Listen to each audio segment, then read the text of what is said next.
Madame, Monsieur, bonsoir et bienvenue dans cette édition. Le dispositif anti-Ebola mis en place par les autorités pour contenir le virus hors de nos frontières semble toujours efficace. Tous les acteurs engagés dans la lutte contre l'épidémie au Togo, chefs du gouvernement, autorités sanitaires, partenaires au développement, ont exprimé leur satisfaction ce matin lors d'une rencontre à la primature. Une réunion que le Premier ministre tient régulièrement avec ceux-ci pour s'assurer que le dispositif ne comporte aucune faille. Nathalie Panegui.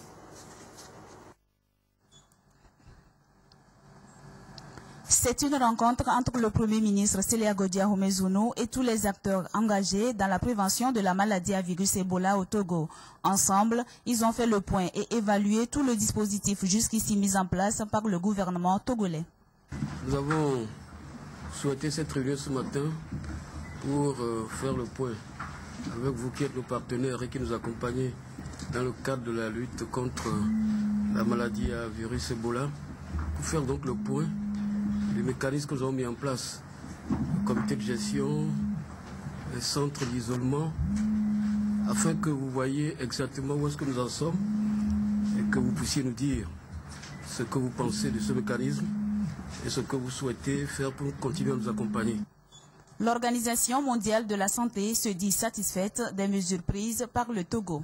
Cette réunion, ça a été la deuxième réunion des partenaires, pour que le chef du gouvernement puisse présenter aux partenaires les progrès accomplis dans la préparation à la réponse à une éventuelle épidémie de maladie à virus Ebola. Donc il était question de rendre compte aussi de la mission multipartenaire qui s'est déroulée il y a 2 semaines et qui a permis de mettre en lumière les efforts qui ont été faits, mais ceux qui restent encore à faire. Le Premier ministre a profité également pour demander l'appui des partenaires dans un certain nombre de domaines pour s'assurer que toutes les ressources sont disponibles pour la lutte. L'Union européenne, pour sa part, a réaffirmé son engagement à soutenir davantage le gouvernement dans cette lutte.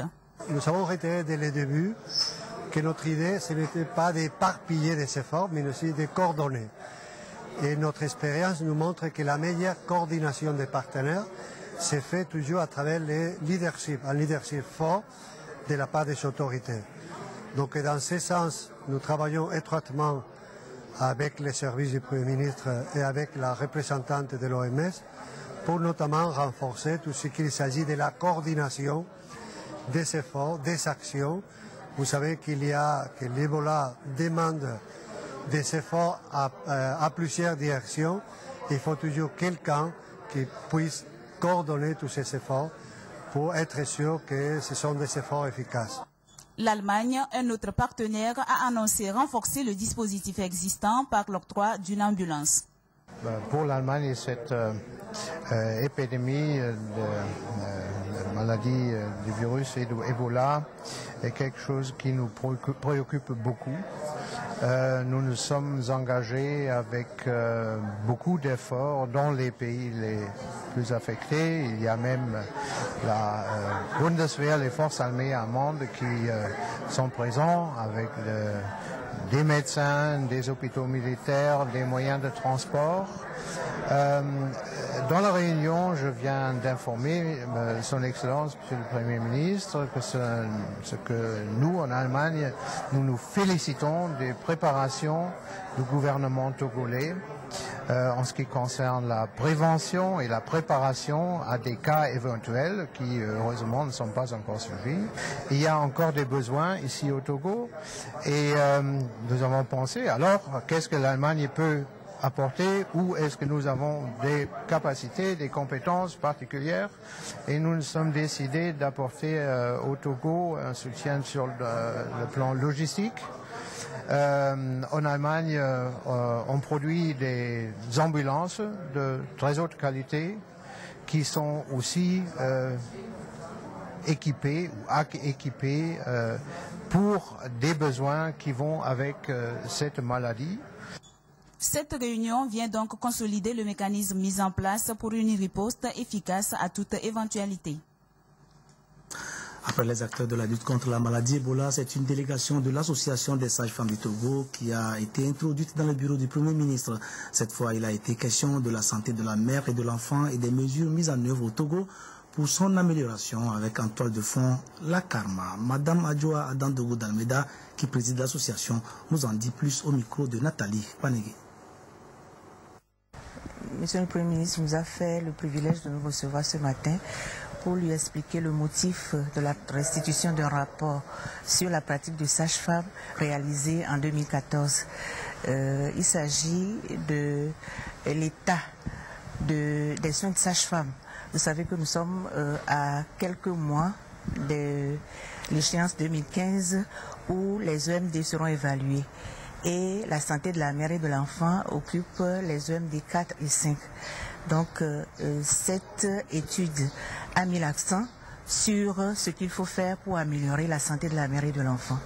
Et nous sommes venus inviter le Premier ministre, lui demander d'être le parrain de cette restitution, puisque les partenaires qui ont financé cette étude voudraient voir l'engagement des hautes autorités de l'État, et comme ils font déjà suffisamment, juste leur dire ce qu'il faut davantage pour améliorer la santé de la mère et de l'enfant. À l'Assemblée nationale, les députés se sont retrouvés ce matin pour plancher sur le projet de loi de finances exercice 2015. Et le texte contient des innovations qui devront permettre à notre pays de garder le cap de la relance économique et d'accentuer la lutte contre la pauvreté. Compte rendu Kwasiglé, Pierre Sousoupo. Analyse approfondie du projet de budget gestion 2015. Lundi 8 décembre, première rencontre sur le sujet. Le débat sur l'exposé des motifs est ouvert. Le ministre de l'économie et des finances va d'abord procéder à une introduction du projet avant d'engager les discussions. Le projet de loi de finances 2015 est marqué par l'importance des mesures sociales. La priorité du gouvernement est de consacrer l'essentiel des ressources aux secteurs sociaux, à l'emploi et surtout au soutien au secteur porteur de croissance. Au niveau du secteur agricole, le projet de loi de finances pour 2015 prévoit la poursuite des subventions à la centrale d'approvisionnement et de gestion des intrants agricoles pour l'achat des engrais et semences à fort rendement et à l'Agence nationale pour la sécurité alimentaire au Togo pour le renforcement des stocks de sécurité. Dans le secteur des travaux publics, le projet de loi de finances 2015 envisage essentiellement le renforcement des infrastructures routières. Au plan du secteur de santé, le projet de loi de finances 2015 prévoit la poursuite de la subvention à la gratuité de la césarienne, à la prise en charge des PV, VIH et à l'achat des ARV, la subvention de la CAMEC et la lutte contre la maladie du virus Ebola. Au niveau du secteur privé, le projet de loi de finances pour 2015 prévoit la poursuite de la politique de soutien au secteur énergétique afin d'éviter des pénuries d'électricité et de faire face à la réduction des arriérés de l'État envers la CET.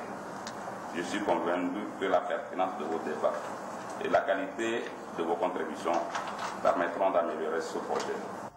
En rappel, l'avant-projet de budget de l'année 2015 adopté par le Conseil des ministres est équilibré en recettes et en dépenses à 806 milliards 193 millions 192 000 francs CFA. Les ressources comme les dépenses connaissent un accroissement de 11,5% par rapport au budget révisé de l'année 2014. Les nouvelles mesures contenues dans le projet de budget gestion 2015 devront permettre, à en croire le gouvernement, l'atteinte des objectifs visant la lutte contre la pauvreté, l'amélioration des recettes et la relance de l'économie par la consommation et l'investissement dans les secteurs porteurs de croissance. À voter les lois, notamment les budgets, et s'assurer de leur bonne exécution est la mission première des députés. Encore faut-il que ceux-ci disposent des connaissances en la matière, des réelles connaissances en la matière. Pour acquérir cette compétence, rien ne vaut un échange d'expérience avec des pairs. Depuis ce matin, nos élus se sont ainsi mis à cet exercice en confrontant leurs connaissances en matière d'élaboration des lois avec celles de leurs homologues de l'espace francophone. Il sera également question durant les travaux de relations majorité-opposition à l'hémicycle. Précision Kwasiglé, Pierre Sousoupo. Et sénateur de l'espace francophone en session de formation pour un renforcement de capacité. 2 jours aux élus de l'Assemblée parlementaire de la francophonie pour comprendre davantage le rôle du Parlement dans l'élaboration des lois.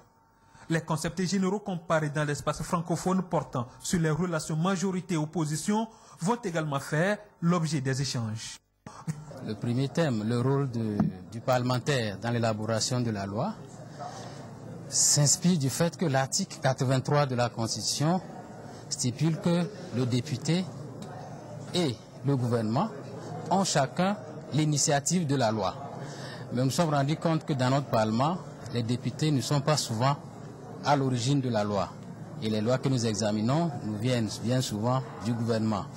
Donc c'est pour cette raison que l'Assemblée parlementaire de la francophonie a bien voulu nous accompagner afin que les députés qui sont des élus du peuple, qui sont des mandants du peuple et qui partagent les réalités du peuple, puissent à leur tour initier des lois qui puissent être inspirées de la réalité sociale.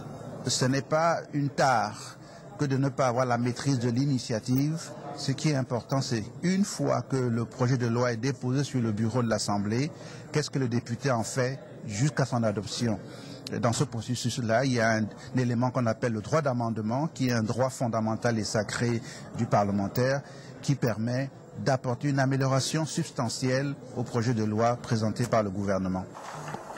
Dans son rôle de vigile de la démocratie, l'Assemblée parlementaire de la francophonie organise ou participe à des missions d'information et de bons offices. Le but, faciliter la prévention et le règlement pacifique des crises au sein des pays de la francophonie.